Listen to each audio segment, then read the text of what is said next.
Hi ಎಲ್ರಿಗೂ ನಮಸ್ಕಾರ. ಬನ್ನಿ ಇವತ್ತು ಸಿಂಪಲ್ ಆಗಿ ಟೇಸ್ಟಿ ಆಗಿರೋ ಒಂದು ಬದನೆಕಾಯಿ ಪಲ್ಯನ ಯಾವ ರೀತಿ ಮಾಡೋದಂತ ನೋಡ್ಕೊಂಡು ಬರೋಣ ಬನ್ನಿ. ನಾನಿಲ್ಲಿ ಬದನೆಕಾಯಿ ಪಲ್ಯ ಮಾಡೋಕ್ಕೆ ಒಂದು 3 ಬದನೆಕಾಯಿನ ತೊಗೊಂಡಿದ್ದೀನಿ. ಅದನ್ನು ಚಿಕ್ಕ ಚಿಕ್ಕ ಪೀಸಾಗಿ ಕಟ್ ಮಾಡಿ ನೀರಲ್ಲಿ ಹಾಕ್ಕೊಂಡು ಇಟ್ಕೊಂಡಿದ್ದೀನಿ.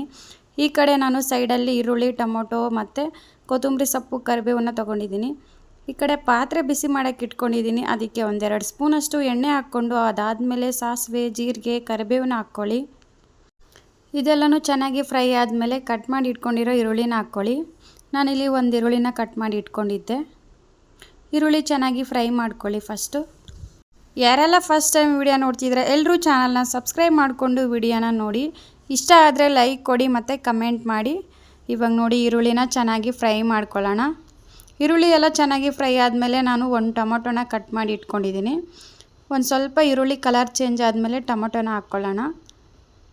ಈ ಥರ ಬದನೆಕಾಯಿ ಪಲ್ಯ ಮಾಡಿಕೊಂಡು ನೀವು ರೊಟ್ಟಿ, ಚಪಾತಿ, ದೋಸೆ, ಅನ್ನದ ಜೊತೆ ತಿಂದರೆ ಸೂಪರಾಗಿರುತ್ತೆ. ಒಂದ್ಸರಿ ಟ್ರೈ ಮಾಡಿ ನೋಡಿ. ಇವಾಗ ನೋಡಿ ನಾನು ಟೊಮೊಟೊನ ಹಾಕ್ಕೊಂಡಿದ್ದೀನಿ. ಟೊಮೊಟೊ ಒಂದು ಸ್ವಲ್ಪ ಸಾಫ್ಟ್ ಆಗಬೇಕು, ಅಲ್ಲಿವರೆಗೂ ಫ್ರೈ ಮಾಡ್ಕೊಳ್ಳಿ. ಮತ್ತು ಬೇಗನೂ ಆಗುತ್ತೆ ಮತ್ತು ಟೇಸ್ಟ್ ಕೂಡ ತುಂಬಾ ಚೆನ್ನಾಗಿರುತ್ತೆ. ಇವಾಗ ಏನಿಲ್ಲ, ಇದನ್ನು ಚೆನ್ನಾಗಿ ಸಾಫ್ಟ್ ಆಗೋವರೆಗೂ ಫ್ರೈ ಮಾಡ್ಕೊಳ್ಳೋಣ. ಯಾವಾಗ ಟೊಮೊಟೊ ಒಂದು ಸ್ವಲ್ಪ ಫ್ರೈ ಆಗಿದೆ ಅಂತ ಅನಿಸುತ್ತೆ ಆವಾಗ ನಾವು ಬದನೆಕಾಯಿನ ಕಟ್ ಮಾಡಿ ನೀರಲ್ಲಿ ಇಟ್ಕೊಂಡಿದ್ದೀವಲ್ವ, ಸೊ ಅದನ್ನು ಇವಾಗ ತೆಗೆದುಬಿಟ್ಟು ಇದರೊಳಗಡೆ ಹಾಕ್ಕೊಳ್ಳೋಣ. ಇವಾಗ ಟೊಮೊಟೊ ನೋಡಿ ಚೆನ್ನಾಗಿ ಫ್ರೈ ಆಗಿದೆ. ನಾನು ನೀರಲ್ಲಿ ಹಾಕಿರೋ ಒಂದು ಬದನೆಕಾಯಿನ ತೆಗೆದು ಒಂದು ಪ್ಲೇಟಲ್ಲಿ ಹಾಕಿ ಇಟ್ಕೊಂಡಿದ್ದೆ. ಇವಾಗ ಪಾತ್ರೆಗೆ ಹಾಕ್ಕೊಳ್ತಾ ಇದ್ದೀನಿ ನೋಡಿ. ಸೊ ಬದನೆಕಾಯಿನ ನೀಟಾಗಿ ಚಿಕ್ಕ ಚಿಕ್ಕ ಪೀಸಾಗಿ ಕಟ್ ಮಾಡಿ ಇಟ್ಕೊಂಡಿದ್ದೆ. ಇವಾಗ ಬದನೆಕಾಯಿನ ಹಾಕ್ಕೊಂಡು ಒಂದ್ಸರಿ ಚೆನ್ನಾಗಿ ಮಿಕ್ಸ್ ಮಾಡ್ಕೊಂಡ್ಬಿಡಿ. ನೋಡಿ ಈ ಥರ ಚೆನ್ನಾಗಿ ಒಂದು ಸ್ವಲ್ಪ ಇದು ಬದನೆಕಾಯಿ ಫ್ರೈ ಆಗಬೇಕು. ಒಂದು 30% ಆದರೂ ಚೆನ್ನಾಗಿ ಫ್ರೈ ಆಗಬೇಕು. ಅಲ್ಲಿವರೆಗೂ ಚೆನ್ನಾಗಿ ಫ್ರೈ ಮಾಡ್ಕೊಳ್ಳೋಣ. ಇವಾಗ ಇದನ್ನು ಚೆನ್ನಾಗಿ ಮಿಕ್ಸ್ ಮಾಡ್ಕೊಳ್ತಾ ಫ್ರೈ ಮಾಡ್ಕೊಳ್ಳೋಣ. ಒಂದು 5-10 ನಿಮಿಷದಲ್ಲೇ ನೀವು ಈ ಬದನೆಕಾಯಿ ಪಲ್ಯನ ರೆಡಿ ಮಾಡ್ಕೊಳ್ಬೋದು. ಟೇಸ್ಟ್ ಅಂತೂ ಅಲ್ಟಿಮೇಟ್ ಆಗಿರುತ್ತೆ. ಒಂದ್ಸರಿ ಟ್ರೈ ಮಾಡಿ ನೋಡಿ. ಇವಾಗ ಇದು ಯಾವಾಗ ಒಂದು ಸ್ವಲ್ಪ ಫ್ರೈ ಆಗಿದೆ ಅಂತ ಅನಿಸುತ್ತಲ್ವ ಆವಾಗ ನೋಡಿ ಇವಾಗ ಚೆನ್ನಾಗಿ ಎಣ್ಣೆಲೆ ಫ್ರೈ ಮಾಡ್ಕೊಂಡಿದ್ದೀನಿ. ಇವಾಗ ಇದಕ್ಕೆ ಉಪ್ಪು, ಖಾರ, ಅರಿಶಿನ ಪುಡಿನ ಹಾಕ್ಕೊಳ್ಳೋಣ. ಇದು ಆಲ್ಮೋಸ್ಟ್ ನೋಡಿ ಕಲರ್ ಚೇಂಜ್ ಆಗಿಬಿಡುತ್ತೆ. ಯಾವಾಗ ಒಂದು ಸ್ವಲ್ಪ ಬದನೆಕಾಯಿ ಫ್ರೈ ಆಗುತ್ತಲ್ವ, ಆ ಬದನೆಕಾಯಿ ಕಲರೇ ಚೇಂಜ್ ಆಗಿಬಿಡುತ್ತೆ, ಆವಾಗೇ ನಿಮ್ಗೆ ಗೊತ್ತಾಗುತ್ತೆ. ಇವಾಗ ನೋಡಿ ಉಪ್ಪು ಹಾಕ್ಕೊಳ್ತಾ ಇದ್ದೀನಿ. 1-2 ಸ್ಪೂನಷ್ಟು ಉಪ್ಪು ಹಾಕ್ಕೊಂಡಿದ್ದೀನಿ. ಫಸ್ಟು ಉಪ್ಪು ಕಮ್ಮಿ ಹಾಕ್ಕೊಳ್ಳಿ, ಆಮೇಲೆ ಬೇಕಿದ್ರೆ ಕಮ್ಮಿ ಅಂತ ಅನಿಸಿದರೆ ಜಾಸ್ತಿ ಹಾಕ್ಕೊಳ್ಬೋದು. ಇವಾಗ 1-2 ಸ್ಪೂನಷ್ಟು ಖಾರದ ಪುಡಿನ ಹಾಕ್ಕೊಂಡಿದ್ದೀನಿ. ಒಂದು ಅರ್ಧ ಸ್ಪೂನಷ್ಟು ಅರಿಶಿನ ಪುಡಿನ ಹಾಕ್ಕೊಂಡಿದ್ದೀನಿ. ನಾನು ಖಾರ ಜಾಸ್ತಿ ಹಾಕ್ಕೊಂಡಿಲ್ಲ. ಸೊ ನಿಮಗೆ ಜಾಸ್ತಿ ಖಾರ ಸ್ಪೈಸಿ ಆಗಿರಬೇಕಂದ್ರೆ ಜಾಸ್ತಿನೇ ಖಾರ ಹಾಕ್ಕೊಳ್ಳಿ. ನಾನು ಒಂದು ಸ್ವಲ್ಪನೇ ಹಾಕ್ಕೊಂಡಿದ್ದೀನಿ. ಇವಾಗ ಇದನ್ನು ಒಂದು ಸರಿ ಚೆನ್ನಾಗಿ ಮಿಕ್ಸ್ ಮಾಡ್ಕೊಂಡ್ಬಿಡಿ. ಲೋ ಫ್ಲೇಮಲ್ಲಿ ಇಟ್ಕೊಂಡು ಒಂದು ಸ್ವಲ್ಪ ಎಲ್ಲ ಖಾರದ ಪುಡಿ, ಅರಿಶಿನ, ಉಪ್ಪು ಎಲ್ಲ ಚೆನ್ನಾಗಿ ಮಿಕ್ಸ್ ಆಗಬೇಕಲ್ವ, ಒಂದು ಸರಿ ಚೆನ್ನಾಗಿ ಕಲಿಸ್ಕೊಂಡ್ಬಿಡಿ. ಯಾವಾಗ ಇದೆಲ್ಲ ಚೆನ್ನಾಗಿ ಮಿಕ್ಸ್ ಆಗಿದೆ ಅಂತ ಅನಿಸುತ್ತಲ್ವ ಆವಾಗ ಇದಕ್ಕೆ ನೀರು ಹಾಕ್ಕೊಳ್ಳಿ.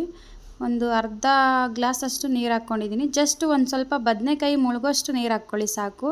ಜಾಸ್ತಿ ನೀರು ಹಾಕ್ಕೊಳ್ಳೋಕೆ ಹೋಗಬೇಡಿ. ನಮಗೆ ಇಲ್ಲ ಜಾಸ್ತಿ ನೀರಾಗಿರ್ಬೇಕು ಪಲ್ಯ ಅಂದರೆ ಜಾಸ್ತಿ ಹಾಕ್ಕೊಳ್ಳಿ. ಇವಾಗ ಒಂದು ಸ್ವಲ್ಪ ಕಟ್ ಮಾಡಿ ಇಟ್ಕೊಂಡಿರೋ ಕೊತ್ತಂಬರಿ ಸೊಪ್ಪನ್ನ ಹಾಕ್ಕೊಂಡು ಒಂದು ಸರಿ ಚೆನ್ನಾಗಿ ಮಿಕ್ಸ್ ಮಾಡ್ಕೊಳ್ಬೇಕು.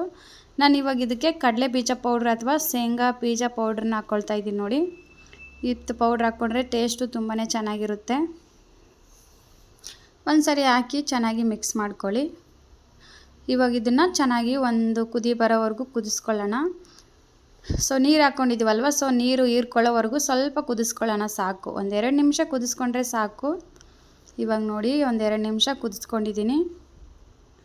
ನೋಡಿ ಪಲ್ಯ ಯಾವ ರೀತಿ ರೆಡಿ ಆಗ್ತಾಯಿದೆ ಅಂಥೇಳಿ.